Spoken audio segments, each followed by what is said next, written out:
मेहुल एक तेजी से भागते हुए चोर का पीछा कर रहा है। चोर बहुत तेज है तो मेहुल चोर को पकड़ने के लिए बाइक उठा लेता है, लेकिन फिर भी चोर को नहीं पकड़ पाता है। कहाँ से आया है ये चोर और ये चोर इतना तेज कैसे भागता है? मेहुल इन्वेस्टिगेशन शुरू कर देता है। कुछ दिनों पहले 4 घरों में चोरियां हुई थी। मेहुल वह इन्वेस्टिगेशन करने पहुंच जाता है। सबसे पहले चोरी ये बीच वाले घर में हुई थी, दूसरी चोरी ये वाले घर में हुई थी, और तीसरी चोरी ये वाले घर में हुई थी, और चौथी इस घर में हुई। क्या आप इन घरों को देख के बता सकते हैं आपको कोई चोरी का पैटर्न मिल रहा है क्या?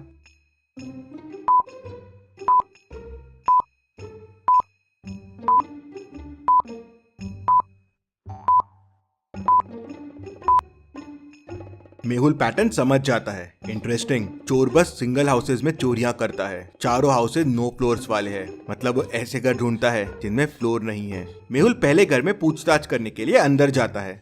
मेहुल घर के ओनर राज से मिलता है। राज बताता है कि चोरी दिन के समय में हुई। मैं घर में ही था, किसी ने डोर नॉक किया। मैंने डोर खोला तो तेज हवा के जैसे कोई अंदर आया और घर में दौड़ने लगा। उसने घर की चीजें उठाई और तेजी से दौड़ते हुए घर के बाहर चला गया। वो इतना तेज था कि मैं उसकी शक्ल भी नहीं देख पाया। इंटरेस्टिंग, कोई इंसान इतना तेज कैसे भाग सकता है? फिर मेहुल बाकी घरों में भी गया जहाँ चोरियां हुई थी और एग्जैक्टली सेम ऐसा ही हुआ। मेहुल घर के नंबर्स देखता है तो पहली चोरी हाउस नंबर 2 में हुई थी, दूसरी 6 में, तीसरी 8 में और चौथी 10 में। मेहुल समझ जाता है कि अगली चोरी कहाँ होने वाली है। आप इन अगले 4 घरों को देख के मुझे बता सकते हैं अगली चोरी कहाँ होने वाली है?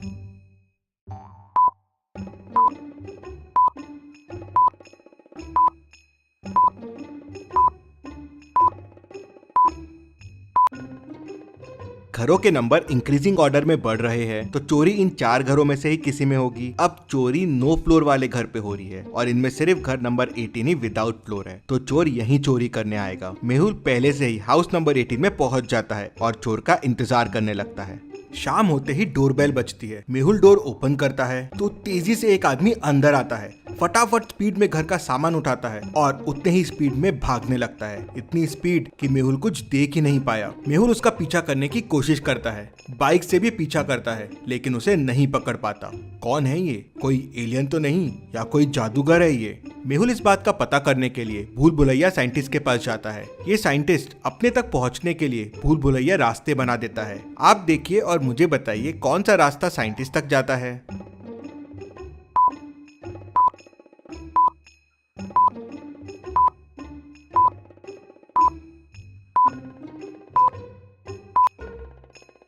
और सही रास्ता है ये जो साइंटिस्ट तक जाता है। मेहुल साइंटिस्ट तक पहुंच जाता है। साइंटिस्ट मेहुल को बताता है कि उसने तेज भागने वाले शूज बनाए थे। उसने ये इंडियन आर्मी के लिए बनाए थे, जिससे आदमी तेज भागे और दुश्मनों के छक्के छुड़ा दे, जो उसके लैब से चोरी हो गए हैं। शूज को मैंने एक लॉकर में छुपा रखा था और उसके बारे में किसी को नहीं पता था। फिर समझ में नहीं आ रहा है कि शूज चोरी कैसे हो गए। क्या आप इस लॉकर को देख के बता सकते हैं लॉकर को खोलने का कोड क्या होगा? सोचिए और मुझे आपका आंसर कमेंट करके बताइए।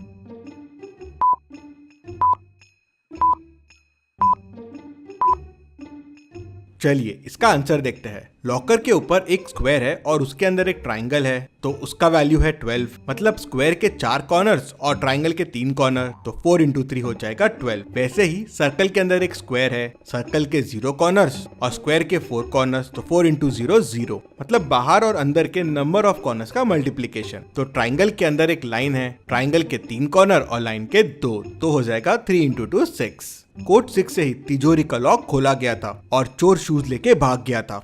मेहुल साइंटिस्ट से पूछता है, क्या तुम श्योर हो शूज के बारे में किसी को नहीं पता था? तो साइंटिस्ट सोचता है और कहता है, मेरे 5 लैब असिस्टेंट्स को पता था, लेकिन वो तो मेरे साथ ही काम करते हैं। हाँ, लेकिन उसमें से 3 लैब असिस्टेंट नए थे और जो जूता चोरी होने के बाद से गायब है, शायद वो हो सकते हैं। मेहुल सीसीटीवी कैमरे के फुटेजेस देखता है। 3 फुटेजेस को वो बड़े ध्यान से देखता है और समझ जाता है कि किसने शूज चुराए होंगे। क्या आप इन 3 फुटेजेस को देख के बता सकते हैं कौन हो सकता है? सोचिए और मुझे आपका आंसर कमेंट करके बताइए।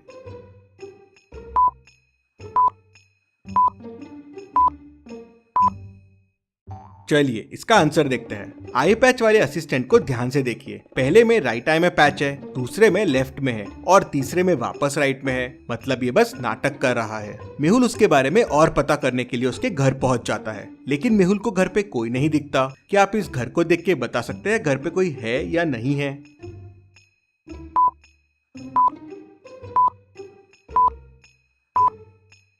ये कैंडल क्यों जल रही है, मतलब घर में कोई है और कहीं छुपा हुआ है। मेहुल यहाँ वहाँ देखता है तो उसे पर्दे के पीछे कोई दिखता है। मेहुल धीरे धीरे उसको पकड़ने जाता है, लेकिन वो मेहुल को देख लेता है और वहाँ से तेजी से भाग जाता है, इतना तेजी से कि मेहुल उसे पकड़ ही नहीं पाता है। ये तो कंफर्म हो गया कि चोरी इसी ने की है, लेकिन इसे पकड़ा कैसे जाए। मेहुल चोरी के पैटर्न के हिसाब से नेक्स्ट घर में पहुंच जाता है और वहाँ चोर का इंतजार करने लगता है। अब आप पॉज कीजिए और सोचिए कैसे रोका जा सकता है इस चोर को। सोचिए और मुझे आपका आंसर कमेंट करके बताएं। सबसे अच्छे जवाब देने वाले का कमेंट मैं पिन करूंगा।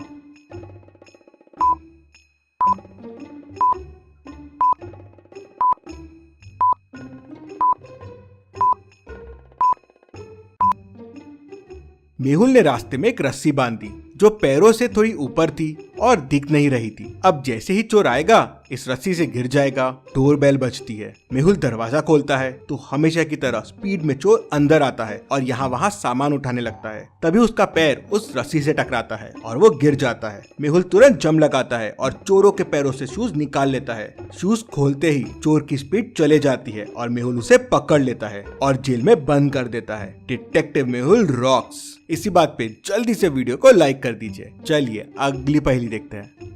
एक जंगल में एक आदमी की डेड बॉडी मिलती है। मेहुल वहां पहुंच जाता है। डेड बॉडी पे कोई खून नहीं होता, लेकिन गर्दन पे फिंगरप्रिंट्स के निशान होते हैं। मेहुल जंगल में सर्च करता है तो उसे 4 सस्पेक्ट्स मिलते हैं। स्केलेटन, मैंने खून नहीं किया है, मैं क्या करूंगा खून करके, मुझे ना भूख लगती है ना प्यास। स्कैरक्रो कहता है, मेरा काम तो बस क्रो को भगाना है, मैं क्यों करूंगा खून, मैंने नहीं किया है। मम्मी कहती है, मैं इंसानों को परेशान नहीं करती हूँ, बस अपने पिरामिड में ही रहती हूँ, मैंने नहीं किया है। ज़ॉम्बी कहता है, मेरा पेट तो भरा था तो मैं क्यों मर्डर करूंगा, मैंने नहीं किया है। क्या आप चारों की बातें सुन बता सकते हैं मर्डर किसने किया होगा? सोचिए और मुझे आपका आंसर कमेंट करके बताइए।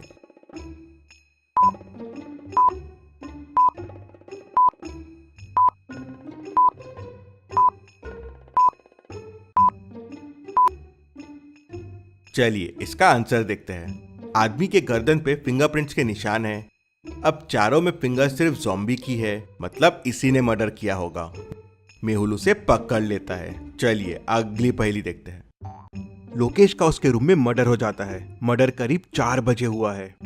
उसकी वाइफ डिटेक्टिव मेहुल को तुरंत फोन करके बुला लेती है।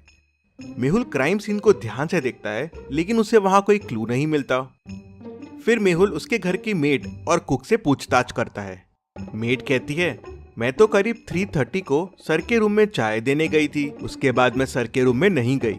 कुक कहती है, सर मैं तो लोकेश सर के रूम में कभी नहीं जाती हूँ, मैं तो डिनर की तैयारी कर रही थी, यहीं किचन में थी। फिर वाइफ कहती है, मैं करीब 3:45 को लोकेश के रूम में गई थी, वो स्टडी में था और चाय पी रहा था। मैं करीब 3:50 को रूम से बाहर आ गई और फिर सीधा मेरे रूम में चले गई। मेहुल तीनों की बातें सुनता है और तुरंत समझ जाता है कि खूनी कौन है, कैसे। क्या आप सोच के बता सकते हैं खूनी कौन है? सोचिए और मुझे आपका आंसर कमेंट में बताइए।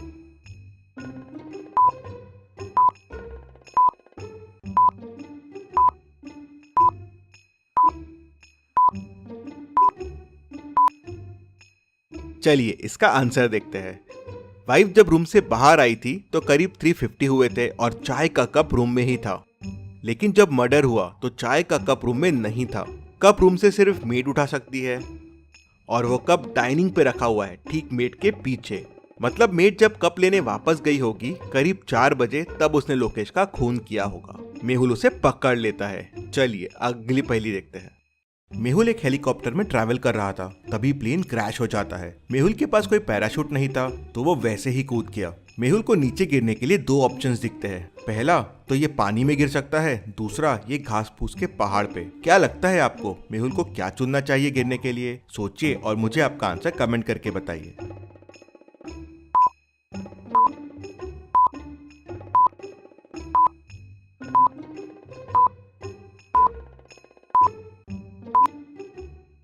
चलिए इसका आंसर देखते हैं। पानी में गिरना बिल्कुल सेफ नहीं रहेगा, इतना ज्यादा इम्पैक्ट आएगा कि मेहुल मर सकता है। घास फूस पे गिरना एकदम सेफ रहेगा, मेहुल गिरेगा और वो दब जाएगा। ऐसी और पहेलियों के लिए डिटेक्टिव मेहुल चैनल को सब्सक्राइब कर लीजिए। Thank you.